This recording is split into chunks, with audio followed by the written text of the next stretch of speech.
สบายดีพ่อแม่พี่น้องวันนี้มาพบกับพ่อกับบ่าวเป็นที่หาแซ่บคือเก่าพี่น้องเลยวันนี้มีเมนูเด็ดนะพี่น้องเนาะอาหารตามฤดูกาลกำลังซ้ำแหละอยู่พี่น้องเลยแซ่บๆมื้อนี้นะ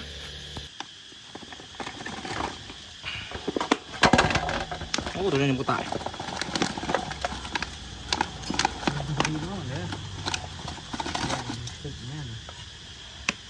นี่เต็มไปเลยแซ่บๆลอกหนังพร้อมเซฟเขาเนาะใส่เสนอตัวได้ไหม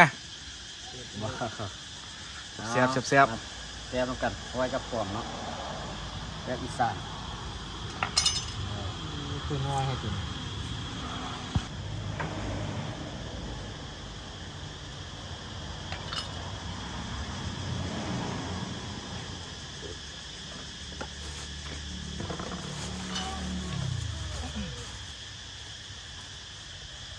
ดึกไหมที่มันเห็นกระป๋องก็ได้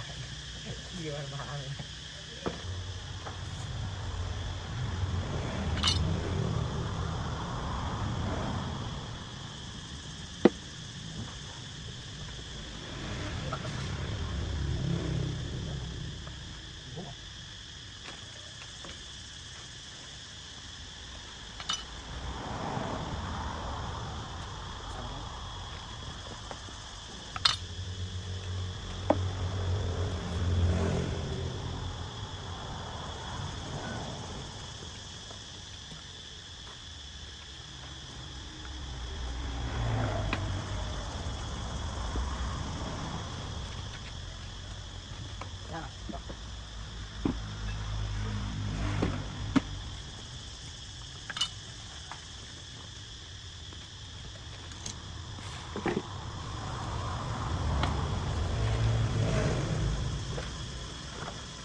กำลังลอกหนัง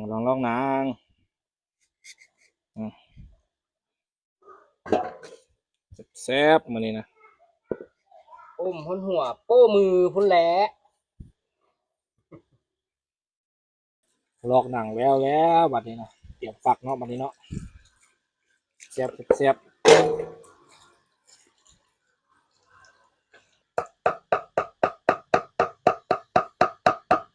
ฝักบัดนี้นะฝักแล้วก็ไปคั่วเนาะ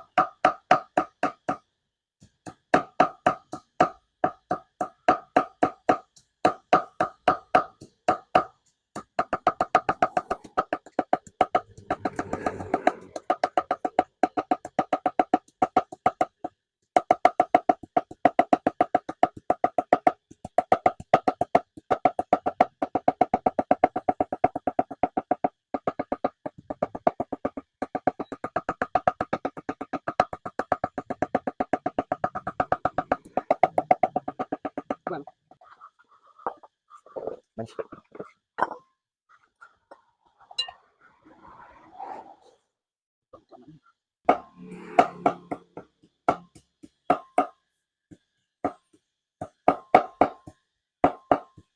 แซ่บ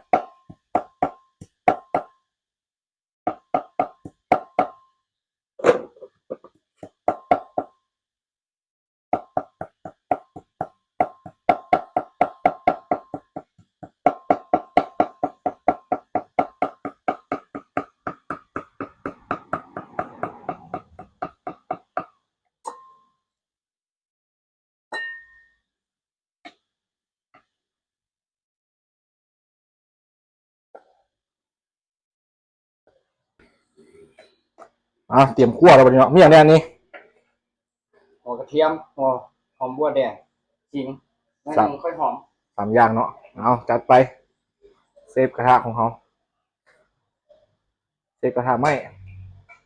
น้ำมันลงไปเนาะ หอมค่อยหอมแซ่บ มื้อนี้บ่ได้เฮ็ดอยู่ไร่อยู่นาเด้อมื้อนี้เฮ็ดอยู่เฮือน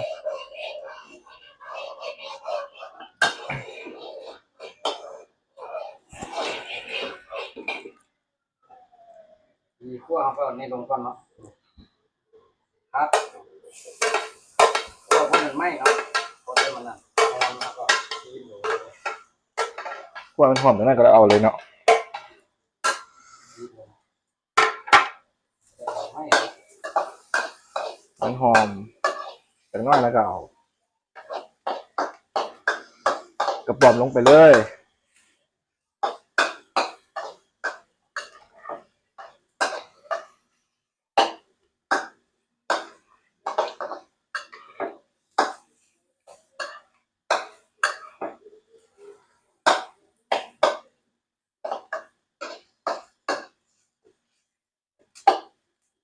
เอา ก่อนเนาะก่อนซีนลง ตัว อย่างมากมาย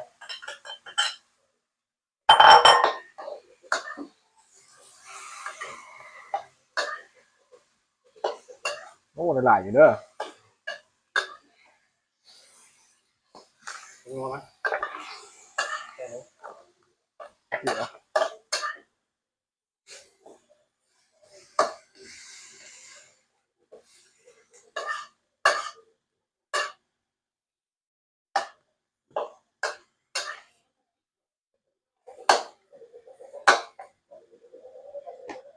เป็นนัวลงไป ลายเช็ดลายเอ้ยนี่บุเสียที่ไปใส่มื้อนี้นะ ไว้ในห้องน้ำ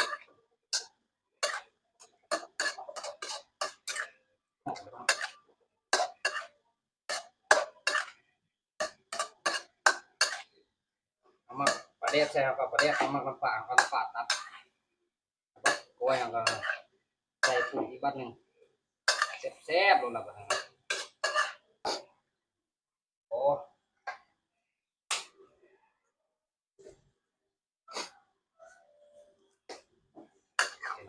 น้ำอีกไหนบ่ได้ใส่น้ำเลย เอาไข่จะติดไหมเนาะเอาไก่จะได้ละ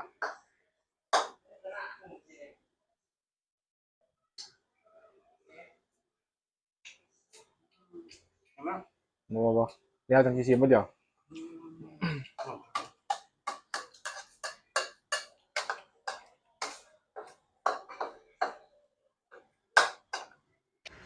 ท่านผู้ชมเอ้ยแบตใหม่สะพัดเบิดทายดีๆแบตใหม่เบิดเอาเครื่องปรุงเขาก็สิมีเป็นหอมลาบเนาะหอมบัวหอมป้อมเนาะมะเผ็ดแล้วก็มีผักเทียมหัวจิงไข่ข่าเนาะแล้วก็มะม่วงเนาะนี่มะม่วงเอามาปรุงกันเลย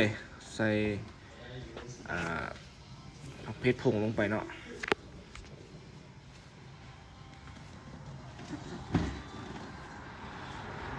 ตามด้วยแป้งนัวอีกหน่อยหนึงนี่มะม่วงของเรา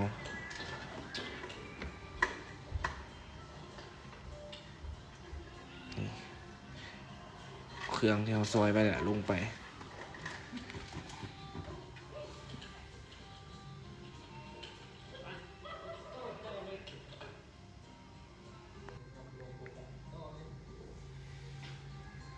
คนให้มันเข้ากันพี่น้องเลยคนให้มันเข้ากันเนาะ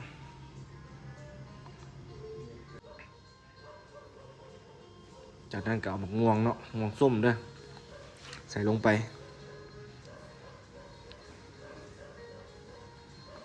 ก้อยกระป๋อมบ่ใส่หมกม่วงมันบ่เป็นแนวเนาะ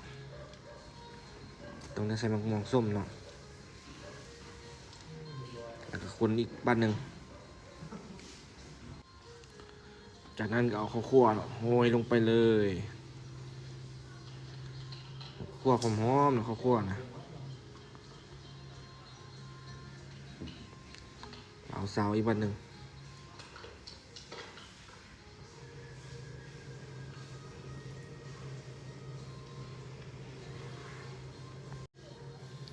จากนั้นก็เอาผักหอมของเราลงไปเลย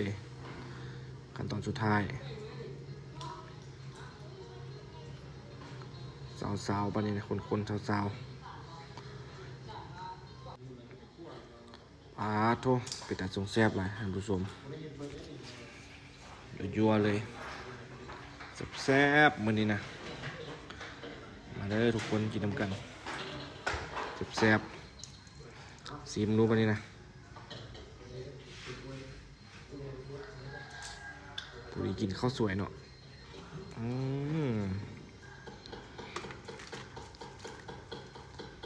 แซ่บมาเด้อเพิ่นมาจ่างหน่อยนึงซะเนี่ยเอาน้ำปลาลงไปอีกวันนึง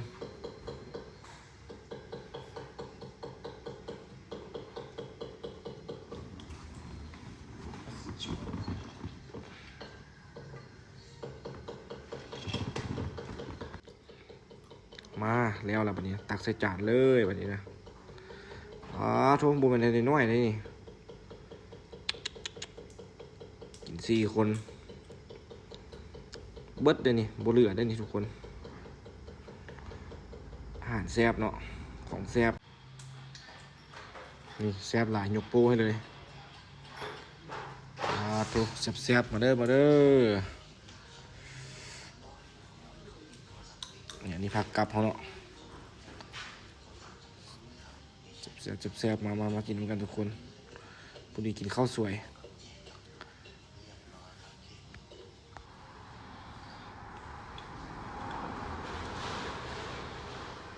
ทุกคนบ่หลายใหญ่ห่างเนาะโมมเลยบัดนี้นะปานตีเสือกเว้ยกูได้หิวข้าวเนาะ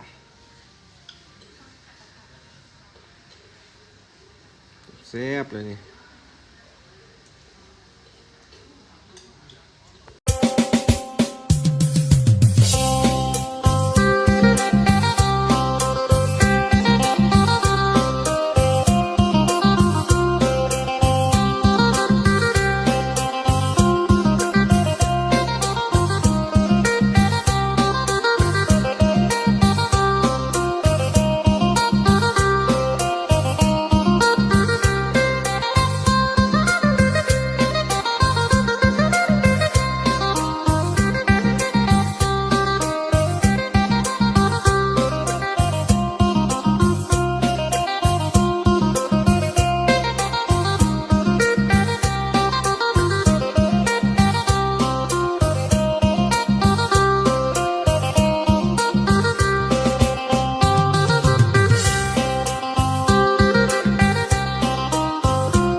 ไลค์กดแชร์กดติดตามช่องบาวดีพาเสียไปเด้อพี่น้องพบกันใหม่คลิปหน้า